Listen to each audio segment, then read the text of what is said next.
விருச்சிக ராசி அன்பர்கள் அனைவருக்கும் வணக்கம்.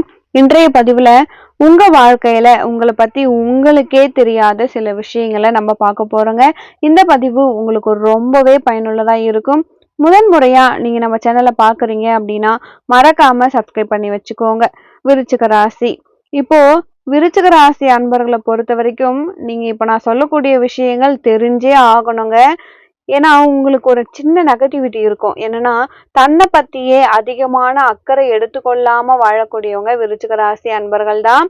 ஏன்னா நீங்க உங்க வாழ்க்கையில அன்பு கொடுத்து அன்பை ஏமாறக்கூடிய ராசியா தான் இருக்கீங்க. அன்பால் ஒருத்தவங்களை வீழ்த்த முடியும்னா விருச்சிக ராசி. அதே மாதிரி நல்லவங்களுக்கு நல்லவர்களாகவும் யாராவது நமக்கு துரோகம் பண்ணிட்டாங்கன்னு தெரிஞ்சா அவங்களுக்கு மறைமுக எதிரியாகவும் இருக்கக்கூடியவங்க இந்த விருச்சிக ராசி அன்பர்கள் தான்.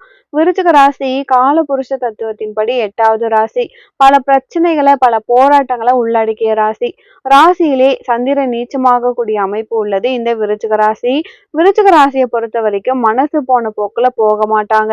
நாளைக்கு என்ன பண்ணணும், ஃபியூச்சர்ல என்ன பண்ணணும் அப்படின்ற சிந்தனை அதிகமா இருக்கும். ஒவ்வொருத்தவங்களுக்கும் ஒவ்வொரு லெவல் தான் சிந்தனை இருக்கும். ஆனா விருச்சிக ராசிக்கு அபரிவிதமான சிந்தனைகள் இருக்கும். எந்த ஒரு மனக்குழப்பமும் அதிகமா ஏற்பட்டாலுமே அது பிறருக்கு தானாக முன்வந்து உதவக்கூடிய ராசினா அது விருச்சிக ராசி தான். பெயர் புகழ் எல்லாத்துக்குமே ஆசைப்படுறவங்க. அது நியாயமா கிடைக்கணும் அப்படின்றதுக்காக போராடுவாங்க. ஒரு முறை இருமுறை இல்ல பல முறை போராடி தோல்வி அடைஞ்சாலுமே அதற்கான காரணம் என்ன, ஆராய்ச்சி என்னன்ட்டு தெரிஞ்சுக்க ஆசைப்படுறவங்க இந்த விருச்சிக ராசி அன்பர்கள்.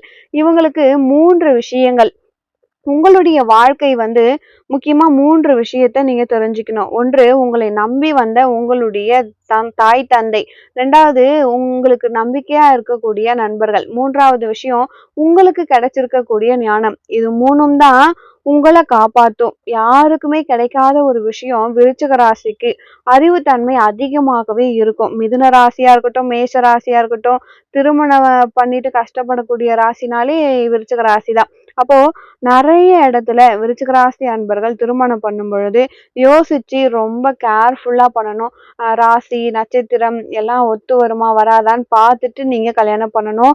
ஏன்னா உங்களுடைய ராசியில சந்திரன் நீச்சம் அப்படின்னும் பொழுது நீங்க என்ன பண்ணுவீங்க, மனசுல இறங்கி போற குணம், விட்டு கொடுக்குற குணம், எப்படியாவது வாழ்ந்தா போதும், ஏதாவது நம்ம ஒரு தப்பு செஞ்சா அந்த தப்பை நம்மளால மட்டும்தான் திருத்திக்க முடியும் அப்படிங்கிற எண்ணம். இத மாதிரி பல விஷயங்களை உள்ளடக்கிய நீங்க திருமணத்துக்கு பிறகு அப்படியே கூனி குறுகி போய் கஷ்டப்பட்டு மனம் உடைஞ்சு வேதனைப்பட்டு வாழ்க்கை இதற்காக நம்ம வாழணுமா அப்படின்ற வருத்தத்துல போய் உட்காந்துடுறீங்க.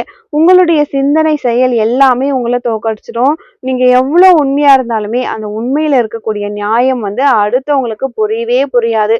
நீங்க சொல்லி புரிய வச்சாலும் சரி அவங்க உங்களை நம்பவே மாட்டாங்க. உங்களுடைய ஒவ்வொரு செயலும் இறை வழிபாட்டை நோக்கி இருந்தாலுமே அதுலயுமே ஏமாற்றம் இருக்கும். நம்பிக்கை துரோகம், அவமானம், அசிங்கங்கள் அதிகமா நீங்க சந்திச்சிருப்பீங்க.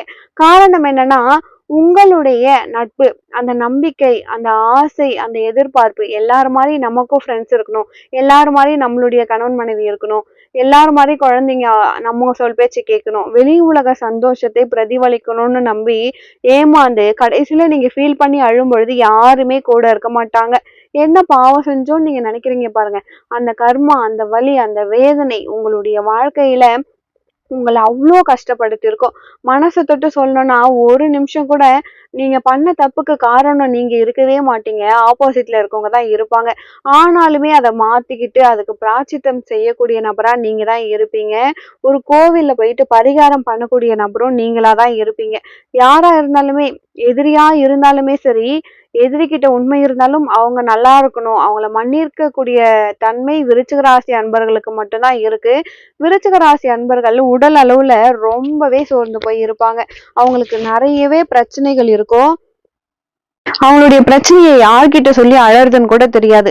மனசுல காயம், வலி, வேதனை இருந்தாலுமே வாழ்க்கையை என்றாவது ஒரு நாள் வென்று விடலாம் அப்படின்னு சொல்லிட்டு மனசுல ஒரு நினைப்பு இருக்கும். அதுதான் உங்களை காப்பாத்தி வைக்குது, ஓட வைக்குது, எல்லாமே பண்ணுது. ஒவ்வொரு விருச்சிக ராசி அன்பர்களுக்கும் உங்களுக்கு லக்னாதிபதி யாரு, ராசி அதிபதி யாருன்னு பாத்தீங்கன்னா செவ்வாய் தான். இவர் என்ன செய்வாருன்னா எவ்வளவுதான் க்ளோஸா பண்ணாலும் 6ஆம் வீட்டாதிபதியும் இவர் தான். உடம்பு அப்பப்போ படுத்துவாரு. இப்ப கூட அர்த்தாஷ்டம சனி போயிட்டு இருந்துச்சு.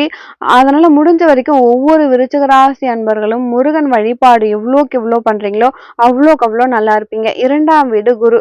தெளிவு, அதாவது கிரியேட்டிவிட்டி, ஒரு அறிவு சூப்பரா இருக்கும். நீங்க வந்து அந்த யோசிக்கிறதும், கால்குலேட் பண்றதும் எல்லாமே வந்து மனக்கணக்குல ஓட்டக்கூடிய அருமையான விஷயங்கள் உங்களுக்கு மட்டும் தான் இருக்கு. இவங்க கிட்ட பேசினா நடக்குமா? இந்த டிராஃபிக்ல இங்க நிக்கிறோம். இப்படி பூந்து போயிடலாமா? அப்படின்ற தெளிவான சிந்தனையெல்லாம் விருச்சிக ராசி அன்பர்களுக்கு அதிகமாகவே இருக்கும்.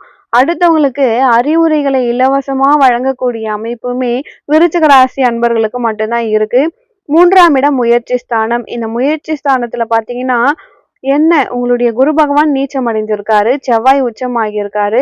சனி பகவானின் வீடு. அப்ப எப்படி பார்த்தாலுமே குரு நீச்சமாகும் பொழுது முயற்சிகள் சற்று தோல்வி அடையும். தொழிலா இருக்கட்டும், வியாபாரமா இருக்கட்டும், அந்த இடத்துல ஒரு தடவைக்கு 2 தடவை கஷ்டப்பட்டு ஒர்க் பண்ணீங்கன்னா வெற்றி கண்டிப்பா உங்களுக்கு கிடைக்குங்க.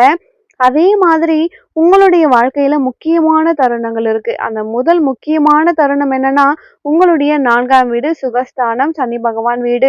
விருச்சிக ராசி அன்பர்களின் வீட்ல சந்தோஷம் அதிகமா இருக்கும். காரணமும் இந்த விருச்சிக ராசி அன்பர்கள் தான் இருப்பாங்க. ஆனா, விருச்சிக ராசி அன்பர்கள் சந்தோஷமாக இருப்பாங்களா கேட்டீங்கன்னா, இருக்க மாட்டாங்க.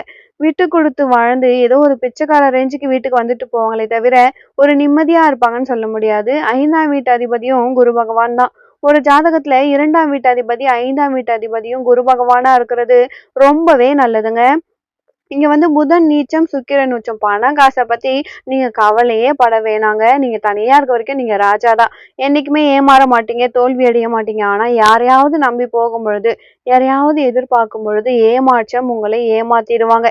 நீங்களா சுய முடிவு எடுத்தா நல்லா இருக்கும். அடுத்தவங்க கிட்ட டிஸ்கஸ் பண்ணி முடிவு எடுத்தீங்கன்னா அதுல தோல்விகள் வந்துரும்.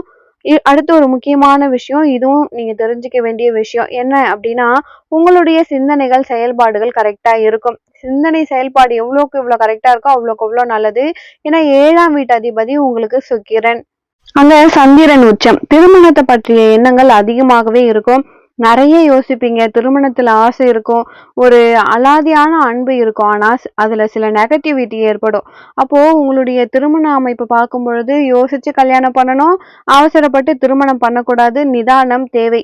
6ஆம் வீட்டு அதிபதி செவ்வாய். இங்க சூரியன் உச்சம், சனி பகவான் நீச்சம். சோ நீங்க உடல் விஷயத்துல ரொம்ப அக்கறை எடுத்துக்கணும். ஏதாவது ஒரு சின்ன உடல் பிரச்சனை கூட அதை நீங்க நல்லா வந்து போயிட்டு ஹாஸ்பிட்டல் போயிட்டு உடம்ப செக் பண்ணிக்கணும். இப்போ ஒரு விஷயம் நீங்க யோசிக்கும் பொழுது யாரோ ஒருத்தவங்க சொல்றாங்க, ஆஃபர் மாதிரி இருக்கு, ஒரு பொருளை வாங்கிக்கோன்னு சொன்னா ஏமாந்துருவீங்க. ஆனா அது உட்கார்ந்து அது வாங்கலாமா வேணாமா, இன்றைய தேவைக்கு நமக்கு தேவைப்படுமா, இது எப்படி பண்ணலாம்னு யோசிக்கிறீங்க பாருங்க. அதுதான் உங்களுக்கு முன்னேற்றத்தை கொடுக்கும். 9ஆம் வீட்டு அதிபதி பாக்கியஸ்தானாதிபதி சந்திர பகவான், குரு பகவான், உச்சம் செவ்வாய் பகவான், நீச்சம். அப்போ உங்களுக்கு வந்து அப்பா மீது ஒரு பாசம் இருக்கணும். அப்பா மீது அதிக ஒரு அக்கறை வச்சிருக்கணும். உங்களுக்கு தொழில் செய்யக்கூடிய ஒவ்வொரு அமைப்புமே விருச்சிக ராசி அன்பர்களுக்கு இருக்கு. வியாபாரம், தொழிலை பத்தின சிந்தனை அதிகமா இருக்கும். குடும்பத்தோட வேலை பார்க்குற இடத்த பத்தி யோசிச்சு யோசிச்சு உடம்பு வீணா போயிடும். 10ஆம் வீட்டு அதிபதி சூரிய பகவான். சூரிய பகவான் நல்லா இருந்தாருன்னா வாழ்க்கையே நல்லா இருக்கும். இங்க சூரிய பகவான் நல்லா இருக்கிறதால உங்க வாழ்க்கை என்னைக்குமே நல்லா இருக்கும். கவலைப்பட வேணாம். உங்களுக்கு வெற்றி உண்டு. நீங்க எப்படி எந்த ஜாப்ல இருந்தாலுமே ப்ரொமோஷன் வாங்குவீங்க. மேலதிகாரிகள் தொடர்புகள் நல்லா இருக்கும். மேலதிகாரிகள் மேல உங்களுக்கு ஒரு நம்பிக்கை ஏற்படும். அதுக்கடுத்து லாபாதிபதி புதன். அப்போ புதன் வீட்டுல சுக்கிரன் நீச்சம், புதன் உச்சம். அப்போ நீங்க உட்கார்ந்து யோசிச்சு பேசும் பொழுது அதை நீங்க ஜெயிக்கிறதுக்கு உண்டு. ஆனா ஜெயிச்ச காசை நீங்க வந்து உங்களுக்கு தான் இருக்கு. பணத்தை சம்பாதிக்கிறதும் நீங்க தான், செலவு பண்றதும் நீங்க தான். அப்ப யோசிச்சீங்கன்னா கண்டிப்பா நீங்க ஜெயிப்பீங்க. 12ஆம் வீட்டு அதிபதி சுக்கிரன், சூரிய நீச்சம், சனி பகவான் உச்சம். ஆயுள் பலம். பிறரின் பிறரின் உடல்ல ஆயுள் பலத்தை அதிகரிக்கக்கூடிய தன்மை உங்களுக்கு இருக்கு. நீங்க நினைச்ச யாரை வேணா காப்பாத்துவீங்க, தூக்கி விடுவீங்க, அடுத்த லெவலுக்கு கொண்டு போவீங்க. ஒருத்தவங்களுடைய வாழ்க்கையில அடுத்த கட்ட நன்மை ஏற்படுறதுக்கே நீங்க வந்து மிகப்பெரிய முன்னுதாரணமாகவும் காரணமாகவும் இருப்பீங்க. உங்களால வாழ்ந்தவர்கள் கோடி பேர் இருக்கலாங்க. உங்களால நல்ல நிலைமைக்கு போனவங்களும் நிறைய பேர் இருக்காங்க. உங்களால அடுத்தவங்க காயப்படாம, கஷ்டப்படாம அவங்கள சேர்த்து வைக்கிறதுமே நீங்க தான். அதே நேரத்துல நீங்க அடுத்தவர்களால நிறைய கஷ்டப்பட்டிருப்பீங்க, காயப்பட்டிருப்பீங்க. விருச்சிக ராசி அன்பர்கள் எல்லாருக்குமே ஒரே ஒரு விஷயம், நீங்க யாரையுமே நம்பாதீங்க. பிரச்சனைகளை தனியா கையாளுங்க. யோசிச்சு செயல்படுங்க. முடிஞ்ச வரைக்கும் உங்க பணத்தை நீங்களே செலவு பண்ணி வேஸ்ட் பண்ணாதீங்க. உங்களுக்காக உங்கள் உடல்நலத்துல மட்டும் அக்கறை எடுத்துக்கோங்க. நீங்க வந்து விருச்சிக ராசியில பிறந்த ஆணா இருந்தாலும் சரி, பெண்ணாக இருந்தாலுமே சரி, நீங்க என்ன பண்ணணும் அப்படின்னா, இந்த 2025 முடிவதற்குள் ஏதாவது ஒரு வெள்ளிக்கிழமையில நீங்க 2, 3 பெண்கள், அதாவது மனைவி, அம்மா, தாய், இல்ல தோழிகள் யாராவது ஒரு 3 நபருக்கு பூ வாங்கி குடுங்க. இப்போ பெண்களா இருந்தா அம்மா, அக்கா, தங்கச்சி இல்ல ஃப்ரெண்ட்ஸ் யாருக்கு வேணா வாங்கி குடுக்கலாம். ஆண்களா இருக்கீங்க அப்படின்னா அதே மாதிரி தான். அம்மா, தங்கச்சி இல்ல ஃப்ரெண்ட்ஸ் அது மாரி யாருனாலும் வாங்கி குடுங்க. இல்ல எனக்கு யாரையுமே தெரியல, எனக்கு ஃப்ரெண்ட்ஸ் இல்ல, எனக்கு தோழிகள் இல்லன்னு நெனச்சீங்கன்னா, நீங்க வெள்ளிக்கிழமையில அம்மன் கோவிலுக்கு சென்று, அங்கு உள்ள அம்மனுக்கு பூ வாங்கி குடுங்க. பெண்களா இருக்கும் பட்சத்துல நீங்களும் தலையில பூ வாங்கி வச்சுக்கிட்டு, அதுக்கப்புறமா அடுத்த 3 நபருக்கு வாங்கி குடுங்க. இத வந்து நீங்க ஏதாவது ஒரு வேண்டுதல் மனசுல வச்சுக்கிட்டு நீங்க இத பண்ணும் பொழுது, இந்த 2025 முடிவதற்குள் உங்கள் வேண்டுதல் கட்டாயம் நிறைவேறுங்க. இந்த பதிவு விருச்சிக ராசி அன்பர்களுக்கு ரொம்பவே பயனுள்ளதா இருந்திருக்கும்னு நெனைக்கிறேன். வீடியோ பிடிச்சிருந்தா நம்ம சேனல சப்ஸ்கிரைப் பண்ணி வச்சுக்கோங்க. மேலும் உங்க வாழ்க்கையில நீங்கள் சீரும் சிறப்போடும் செல்வ செழிப்போடும் வாழ நானும் இறைவனை பிரார்த்திக்கிறேன். ஒரு நல்ல பதிவில் மீண்டும் உங்களை சந்திக்கிறேன். நன்றி.